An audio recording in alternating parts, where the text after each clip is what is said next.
Halo Bapak Ibu, saudara-saudari sekalian, lovers and haters. Salam cerdas Indonesiaku. Jumpa lagi kita pada kesempatan kali ini. Bagi Anda semua yang belum subscribe channel saya, silakan subscribe channel saya.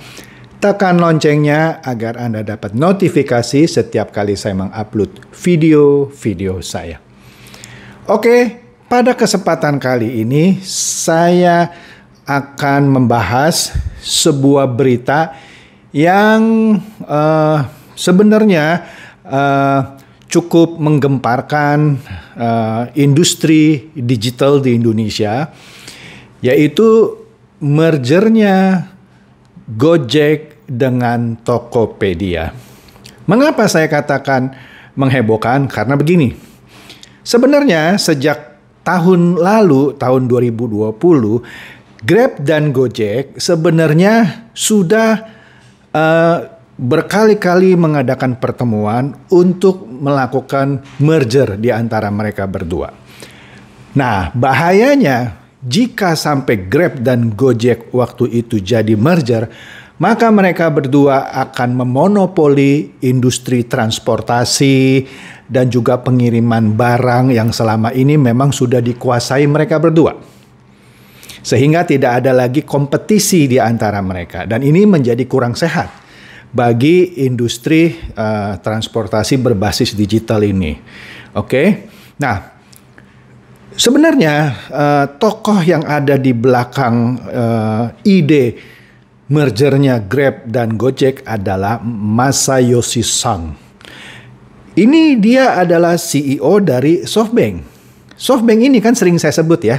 SoftBank ini adalah investor terbesar juga yang ada di balik ByteDance, pemilik TikTok, TikTok Lite, Hello, dan Resso, yang sudah pernah saya bahas semuanya. Nah, ini yang mendorong mergernya Grab dan Gojek, ya kan? Bahkan sebenarnya di awal Desember 2020 dikabarkan mereka berdua tinggal selangkah lagi. Ini kalau mau pakai istilahnya si Wilbert gitu ya. Bahkan kalah dong, Wilbert kan bilang tinggal setengah langkah. Ini dia tuh waktu Desember sebenarnya tinggal selangkah lagi merger antara Grab dan Gojek. Bahkan kantor berita Bloomberg ya kan melaporkan bahwa mereka sebenarnya saat itu sudah menandatangani persyaratan terperinci untuk melakukan uji tuntas bisnis masing-masing. Itu sebagai syarat untuk merger. Sudah ditandatangani, ya kan? Nah, alasan merger ini antara lain mereka melihat potensi sinergi yang begitu besar, ya kan, jika mereka secepat mungkin merger gitu. Ya akan menguasai bangsa Indonesia.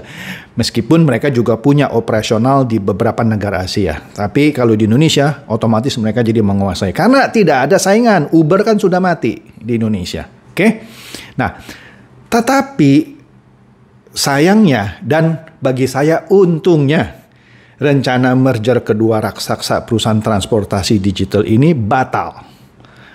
Batalnya kenapa? Nah, karena dari berita yang sering saya baca, CEO dari Grab yaitu Anthony Tan, dia ingin memiliki kontrol yang besar pada perusahaan gabungan itu, ya kan? Bahkan di Nikkei Asian Review pernah melaporkan bahwa Anthony Tan menawarkan dirinya sebagai CEO seumur hidup secara de facto di perusahaan gabungan itu.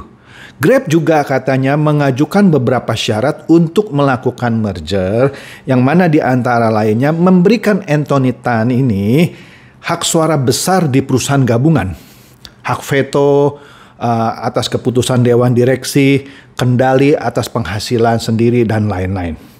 Permintaan lain yang diminta oleh Anthony Tan yang membuat mungkin pihak Gojek jadi agak meradang adalah ditentukan bahwa Anthony Tan itu bisa menunjukkan CEO yang baru apabila dia meninggal.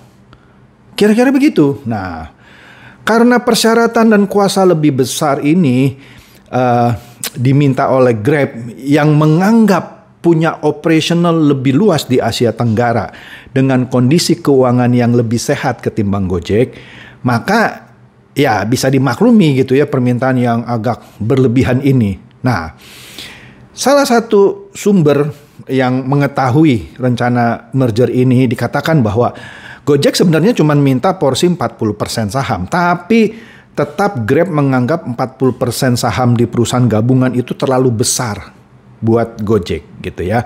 Karena Grab ini menganggap keuangan dia tuh lebih baik ketimbang Gojek. Oke. Kemudian hal lain yang membuat mereka tidak sepakat adalah mengenai nama brand di Indonesia. Rencananya yang pernah bocor adalah entitas gabungan hasil merger ini akan menggunakan merek Grab di sebagian besar wilayah Asia Tenggara. Karena Grab itu memiliki operasional yang lebih luas di Asia Tenggara. Di mana Grab hadir di 8 negara Asia Tenggara, sedangkan Gojek hanya di 5 negara. Nah, kemudian kalau di Indonesia mungkin dia akan tetap pakai Gojek. Tapi akhirnya mereka tetap tidak sepakat atas hal ini. Oke? Nah, Grab di Asia Tenggara sudah pernah memberikan penjelasan kepada karyawannya. Yang dia katakan bahwa sekarang posisinya karena lebih baik begitu ya, maka kami berada dalam posisi mengakuisisi katanya. Jadi seakan-akan message yang diberikan oleh Anthony Tan kepada karyawan seakan-akan Grab itu mau mengakuisisi Gojek. Itu yang saya tahu. Itu juga yang mungkin menyebabkan pihak Gojek agak kurang bagaimana gitu ya, karena kan terminologinya harusnya merger gitu, tapi komunikasi Anthony Tan kepada karyawannya yang dikutip oleh Reuters di awal Desember 2020, terminologinya menggunakan kata akuisisi. Kemudian dari pihak Gojek memberikan informasi kepada karyawannya pada waktu itu untuk mengacukan gosip, ya padahal bukan gosip sih, rencananya sudah berlangsung sih ya. Nah, pasalnya katanya kan menurut Gojek tidak ada alasan untuk melakukan merger. Ya mungkin hal ini diucapkan karena adanya ketidaksesuaian. Makanya dikatakan tidak ada alasan mendesak untuk melakukan merger. Apalagi kita tahu katanya Gojek kan disokong oleh investor kelas dunia seperti Google, Facebook hingga Astra International katanya. Kira-kira begitu yang pernah disuarakan oleh pihak Gojek. Gojek juga mengatakan dia memiliki fondasi keuangan yang kokoh dan berada pada posisi yang kuat untuk mendukung operasi dan pertumbuhan perusahaan hingga tahun-tahun mendatang. Oke, oleh karena itu katanya tidak ada tekanan untuk melakukan kesepakatan seperti yang disebutkan media. Atau dengan kata lain, sebenarnya secara tidak langsung dia mau mengutarakan dia tidak suka ditekan lah. Kira-kira begitulah kalau yang saya tangkap. Ini kan bahasa bisnis dan agak sedikit politis. Kemudian dikatakan juga kondisi keuangan perusahaan juga sehat, maksudnya Gojek gitu ya. Sehingga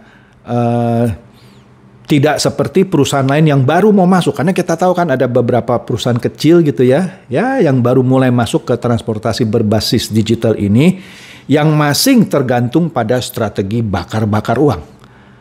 Ya kan, strategi bakar-bakar uang itu sudah usai di Gojek maupun di Grab. Dia sudah habiskan uang banyak. Nanti di belakang saya terangkan lagi.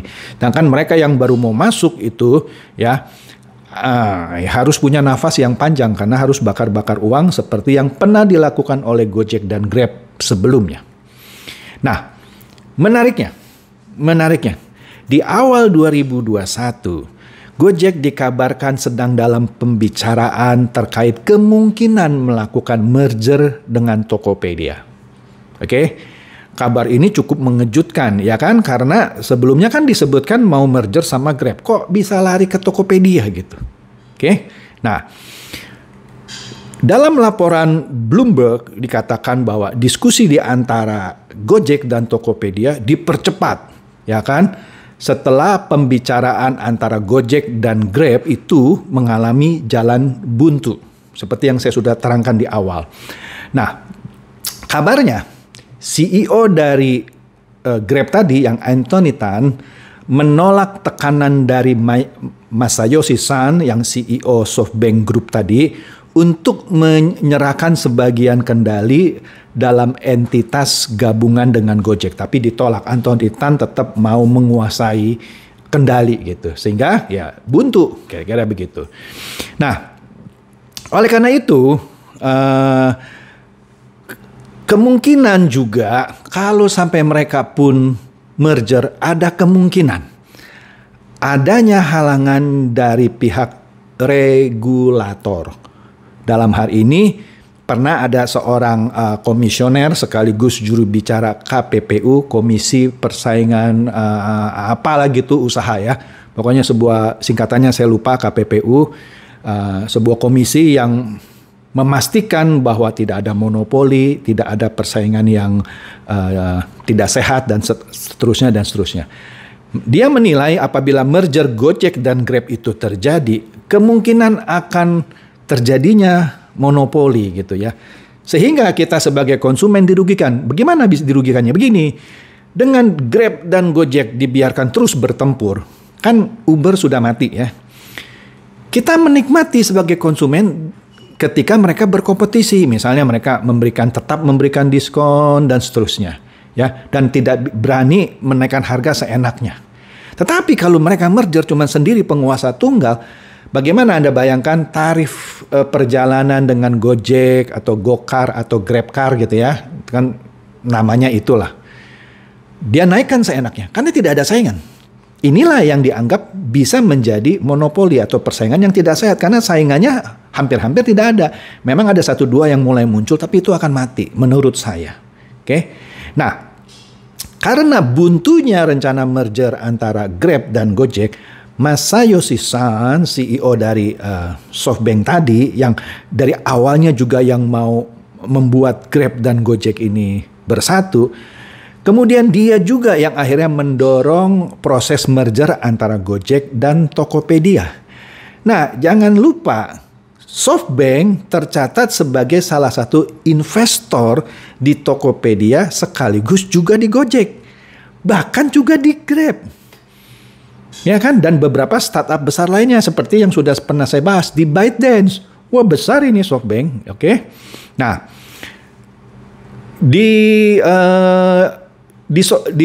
pada Juli 2019 misalnya, dia dalam hal ini SoftBank berkomitmen menggelontorkan investasi di Tokopedia senilai 2 miliar US dollar atau sekitar ya hampir 30 triliun rupiah.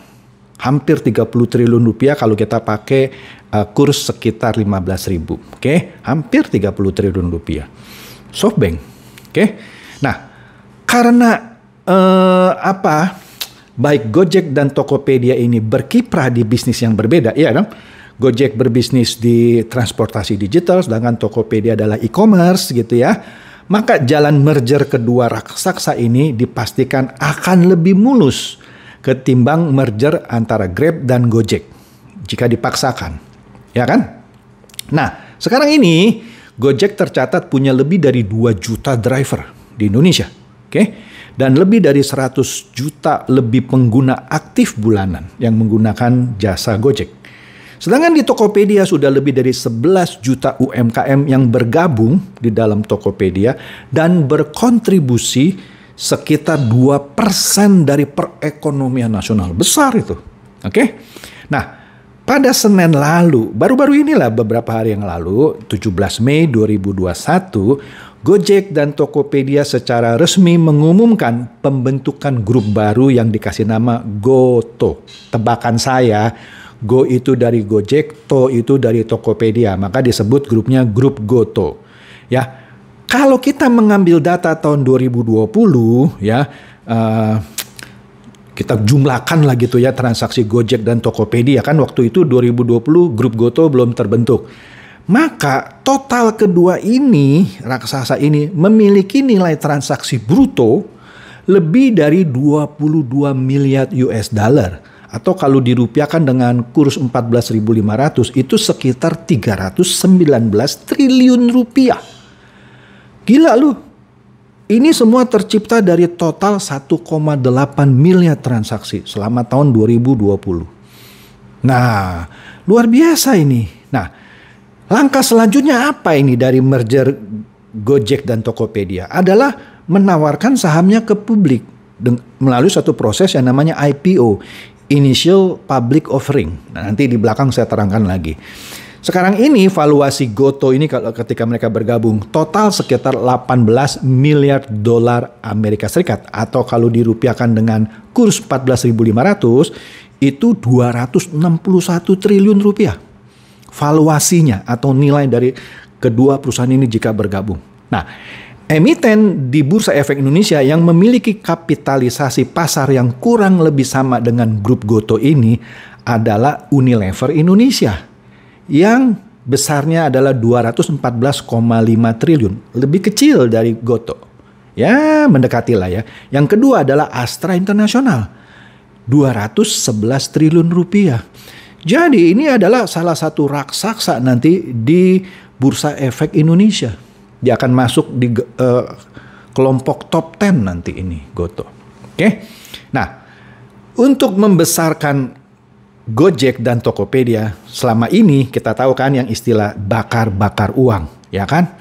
Iya dong, dia promosi misalnya ada free ongkir kalau di Tokopedia misalnya, kalau di Gojek misalnya diskon untuk perjalanan tertentu misalnya gitu ya. Itu Gojek selama ini tercatat sudah pernah menerima pendanaan ya 5,3 miliar US dollar.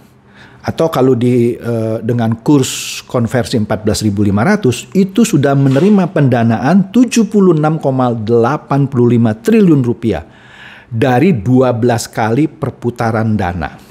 Oke? 12 kali penyuntikan dana. Oke? Sedangkan Tokopedia menerima pendanaan sebesar 2,5 miliar dolar Amerika Serikat yang jika dirupiahkan itu sebesar 36,25 triliun rupiah yang diperoleh dari 11 kali perputaran dana.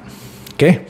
Investor dari grup Gotoh ini ya, ketika mereka bergabung ini raksasa semua. Ya, siapa saja nih di balik grup Gotoh ini? Besar ini. Alibaba, Astra International, BlackRock, Capital Group, DST, Facebook, Google, JD.com, KKR, Northstar, Pacific Century Group, PayPal, Provident, Sequoia Capital, SoftBank, Telkomsel, Temasek, Tencent, Visa, dan Warburg Pincus. Wah, ini luar biasa besar ini grup raksasa. Nah, dengan bergabungnya mereka berdua ini, maka akan menciptakan tantangan sendiri bagi Grab, Shopee, Bukalapak, OVO, Dana, dan lain-lain. Kenapa saya sebut OVO dan Dana? Ya, karena Gojek membawa GoPay-nya, pembayaran digitalnya. Oke? Nah, perhatikan ini. Jika 10% saham grup Gotoh ini dilepas di Bursa Efek Indonesia, ya sekitar 21 triliun rupiah, maka akan kesulitan diserap oleh pasar domestik. Kenapa? Karena dalam sejarah bursa, penjualan saham terbesar di Bursa Efek Indonesia itu hanya bernilai 12,4 triliun, yaitu Adaro Energy, perusahaan tambang. Oke?